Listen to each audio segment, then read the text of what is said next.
Como ya venimos anunciando desde temprano, vamos a dialogar en Panorama de la Comarca hoy con la profesional de INTA, Agencia Mayor Buratovich, María Verónica Caracoche. El tema, el cultivo de cebolla. Ya hemos hablado en otra ocasión con Verónica. Buen día, Verónica, ¿cómo estás? Karina y Ezequiel, te saludamos. Hola, buen día, ¿cómo están? Un gusto, Karina y Ezequiel, y buen día para toda la audiencia. Buen día. El gusto es nuestro. Bueno, ¿qué cosa hay que mirar en un análisis de suelo previo a la siembra o al alquiler de la tierra? Siempre, bueno, hablando de lo que es tierra para o suelo para cultivar cebolla, Verónica. Sí, mira, es muy importante esa pregunta porque muchas veces muchos productores no tienen en cuenta la importancia del análisis de suelo. Hay muchos aspectos, es cierto, que uno no requiere de un análisis de suelo como para elegir un lote para hacer cebolla. Hay un montón de aspectos que el productor tiene que investigar del lote y que no hace falta el análisis para poder decidir si hace cebolla o no. Por ejemplo, qué cultivo se hizo antes, si alguna vez se hizo cebolla en ese lote, si ese lote tiene problemas de malezas complicadas, cómo se riega, si el suelo, qué tipo de suelo es, si es más pesado. Bueno, todo ese tipo de cosas es cierto que nos orientan a la hora de decidir si sembramos o no cebolla en ese lote. Pero el análisis de suelo complementa mucho toda esa información y es lo que en definitiva le va a permitir al productor ahorrar mucho tiempo y dinero. ¿Y por qué menciono estos dos aspectos? Porque con el análisis de suelo nosotros podemos pedir un montón de determinaciones, pero hay dos cuestiones que son muy claves a la hora de pensar en sembrar cebolla en un suelo y que tienen que ver con la salinidad y la fertilidad de ese lote. La salinidad nos va a indicar a nosotros qué tipo de sales tiene ese suelo y en qué concentración. Los productores, los que hacen cebolla, conocen muy bien, digamos que en el rubro se habla siempre del salitre blanco y el famoso salitre negro. Claro. Bueno, el análisis de suelo a nosotros nos dice qué tipo de sal es, porque lo que el productor menciona como salitre blanco son sales que tienen posibilidades, son sales que se lavan en el suelo, que incluso los primeros riegos del cultivo también pueden ir lavando ese suelo y que no tienen tanto impacto en el cultivo. En cambio, si el análisis nos entrega un valor de sales sódicas, que son las sales, el salitre negro, esas sales no se lavan, requieren otro tipo de tratamientos para mejorar el suelo que no se solucionan previo a una siembra, es decir, que ese lote ya lo tendría que descartar si el análisis me entrega a mí valores altos de sales sódicas, ¿no? Y por otro lado, el tema de la fertilidad, y ahí podemos pedir, por ejemplo, lo que tiene que ver con la materia orgánica, que eso es lo que el productor dice que tan rico o que tan pobre es un suelo, y eso está directamente relacionado con la estructura del suelo, es decir, suelos ricos en materia orgánica son suelos que yo sé que van a tener una buena infiltración o van a retener mejor humedad. Y además eso va a impactar en las decisiones de fertilización que tome, básicamente la respuesta del nitrógeno, que es muy importante para el cultivo, y otro macronutriente que también es muy importante y sobre todo a la siembra con el cultivo de cebolla, como es el fósforo, que el productor sabe que sembrar la cebolla con un fertilizante con fósforo es muy importante porque ayuda a todo el inicio del cultivo, que el productor conoce como el 1846 o el fosfato de amónico. Bueno, ese valor yo lo puedo pedir en el laboratorio a ver qué nivel de fósforo tiene ese suelo, y eso me va a orientar a mí qué cantidad, o sea, qué dosis de fósforo poner a la siembra. Y no es lo mismo para el bolsillo del productor pensar en sembrar con una bolsa, por ejemplo, por hectárea, o 3 bolsas por hectárea. Entonces, el análisis, la importancia del análisis es eso, poder decidir las condiciones de ese lote, cómo se va a desarrollar ese cultivo, ¿no? Y qué nivel de fertilización, o sea, y qué manejo va a requerir. Bien. Verónica, yendo ya al cultivo en sí, una vez elegido el suelo, según sus condiciones y demás, ¿qué influencia tiene la fecha de siembra en los rendimientos por hectárea? Mira, esa pregunta también es muy importante. Y para entender un poquito la relación que hay entre la fecha y los rendimientos, me tengo que desviar un cachito y explicar un concepto del cultivo de cebolla, que es muy importante entenderlo para después ver cómo es esa relación. Todas las cebollas, o sea, nosotros cuando sembramos una semilla, lo que estamos cosechando en un primer ciclo productivo es el bulbo, ¿no? Lo que a nosotros nos interesa es cosechar bulbo para consumo fresco. Claro. Pero las cebollas son cultivos bianuales, es decir, que si yo no cosecho el bulbo y ese bulbo queda en el suelo, ese bulbo luego después me va a dar la semilla. Bueno, son 2 años, digamos, de producción. Si nos detenemos en esa primera etapa del cultivo, o sea, desde la siembra, desde que yo pongo la semilla en el suelo, hasta la producción del bulbo, en ese tiempo el cultivo tiene 2 fases de crecimiento que están bien diferenciadas. En una primera etapa, el cultivo va a producir hoja, ¿sí? Cuando uno siembra una semilla, uno va a ver que esa semilla va a empezar a producir hoja, se ve como un césped, digamos, cuando es chiquita, y en un determinado momento deja de producir hoja y empieza a producir el bulbo, ¿no?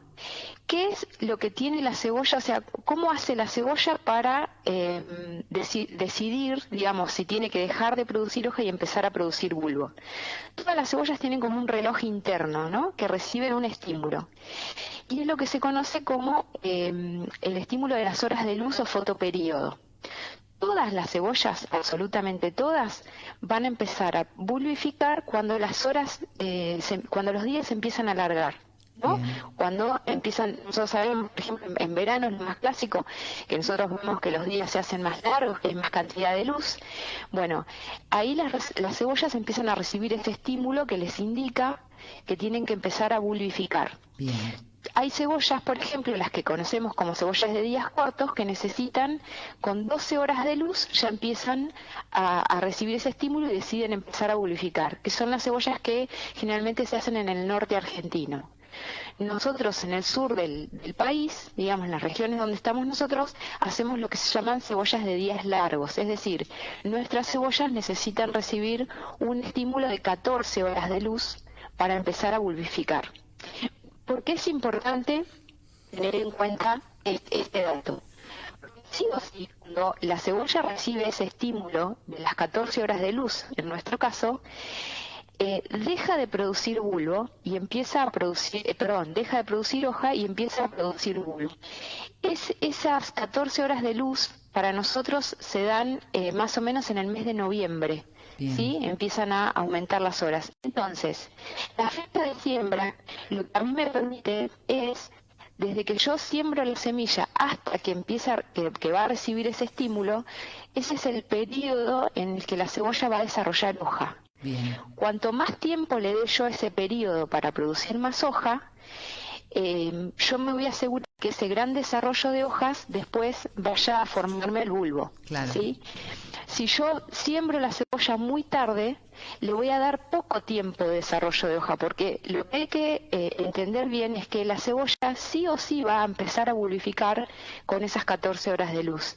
Entonces, si yo siembro muy tarde y la plantita a las 14 horas de luz está chiquita, igualmente con el tamaño de hojas que tenga va a empezar a bulbificar, es decir, me va a dar un bulbo chiquitito, es decir, que eso... Porque el bulbo, digamos, el bulbo es en relación al tamaño de la hoja. Vos lo dijiste, exactamente es así. Nosotros lo hemos medido en ensayos en parcelas experimentales. Cuando nosotros no logramos tener un buen desarrollo de planta en el mes de noviembre, todas las plantas chiquitas van a bulbificar, o sea, el tamaño del bulbo va a estar relacionado con el tamaño de planta que logremos. Claro. Plantas grandes van a desarrollar bulbos grandes y eso Obviamente. es directamente rendimiento. Porque la hoja la alimenta ese bulbo, es así. Exactamente. Bueno, exactamente. y si una buena cebolla se logra con una buena planta, ¿cuál es la fecha límite, digamos, para lograrla, para sembrar? Bueno, ahí está también esta cuestión, hay que ya empezar a hilar un poquito más fino, como se dice, ¿no? ¿Por qué? Porque tampoco que yo puedo sembrar, porque en relación a lo que decíamos antes, cuanto más temprano siembre, le estaría dando más tiempo, ¿verdad?, al cultivo para que desarrolle. Pero hay otro factor que incide en la producción de cebolla y que es el estímulo de las horas de frío.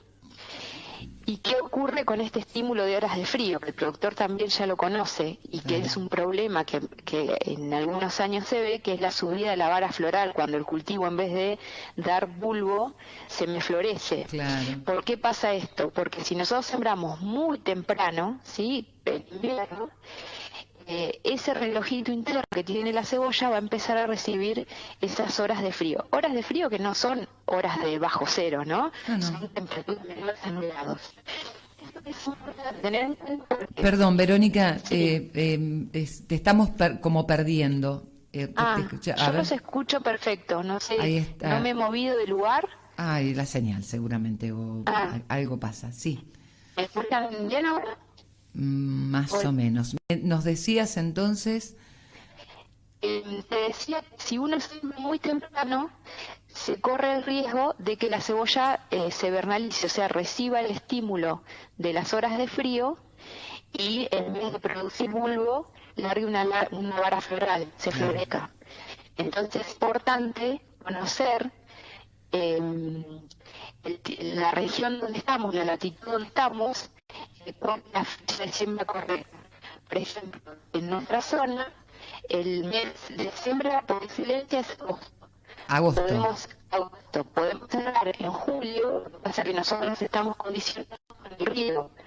Es decir, nosotros no tenemos riego durante ese mes, entonces generalmente julio, no se siembra en ese mes, falta de agua. Podríamos sembrar en julio. Y nos podemos extender hasta lo que sería acá una fecha de siembra tardía, mediados de septiembre.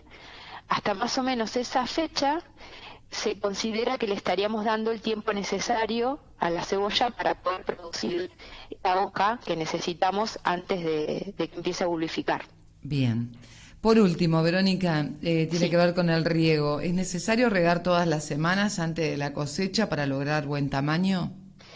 Mira, la frecuencia del riego tiene que ver primero con el tipo de riego que tengamos en el lote, ¿no? Una cosa son los sistemas de riego presurizado, por ejemplo, un goteo, una aspersión, que ahí sí nosotros tenemos que dar más frecuencia, porque estamos regando láminas de agua más chicas. Perdón, Sí. Vero, mil disculpas, te estamos perdiendo otra vez. A ver, por ahí si estás... Intento, no sé si moverme, yo estoy... Pero sí, a una ventana. ¿A una ventana? A ver. A una ventana y... Hago. Ahí estamos. Estamos hablando con la profesional Verónica Caracoche de INTA Mayor Buratovich sobre el cultivo de la cebolla. En esta última instancia, lo que tiene que ver con el riego, si es necesario regar todas las semanas antes de la cosecha para lograr un buen tamaño en el bulbo, ¿no? En la cebolla. Sí, Karina, no sé si me escuchan ahí. Ahí me parece que mejor, sí. Salí afuera de la agencia, así que espero que no pase ningún auto.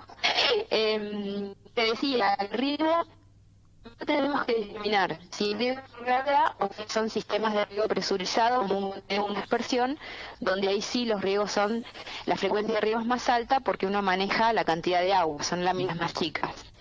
Pero en términos generales lo que más se hace es el riego por gravedad.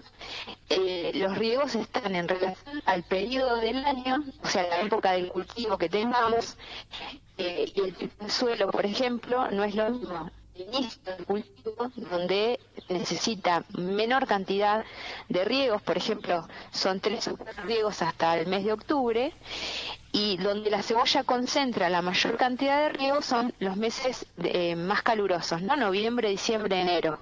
Ahí en general son unos 14 riegos en relación a las lluvias que tengamos en el año, ¿no? Y se corta el riego unos 10, 15 días antes de tomar la decisión de la cosecha. Bien. ¿Sí? Pero el riego es muy importante, o sea, no hay que excederse en cantidad de riego, porque no hace falta, digamos. Sí hay que darle, la cebolla tiene que tener agua suficiente, ya te digo, sobre todo en los últimos 3 meses de cultivo, porque el bulbo, como uno sabe, es prácticamente agua, ¿no? El 90% agua. Entonces, seguro, también el incremento en ese bulbo está relacionado con, por un lado, el tamaño de planta, pero el agua también es fundamental. para Bien. poder lograr un buen rendimiento. Bien. Verónica, te agradecemos enormemente el contacto, ha sido un gusto dialogar contigo. No, por favor, muchas gracias a ustedes y disculpen yo los escuché siempre bien, una lástima la conexión, pero bueno, un placer y cuando gusten un saludo muy grande para toda la zona. Gracias, Verónica. No, por favor, adiós. La entrevista con la profesional de la agencia Mayor Buratovich de INTA, María Verónica Caracoche, ha quedado grabada en el video del vivo por Facebook para todos aquellos interesados en el tema, cultivo de la cebolla. Fue el tema que dialogamos con ella. ¿Qué es el ser? ¿Qué pretende?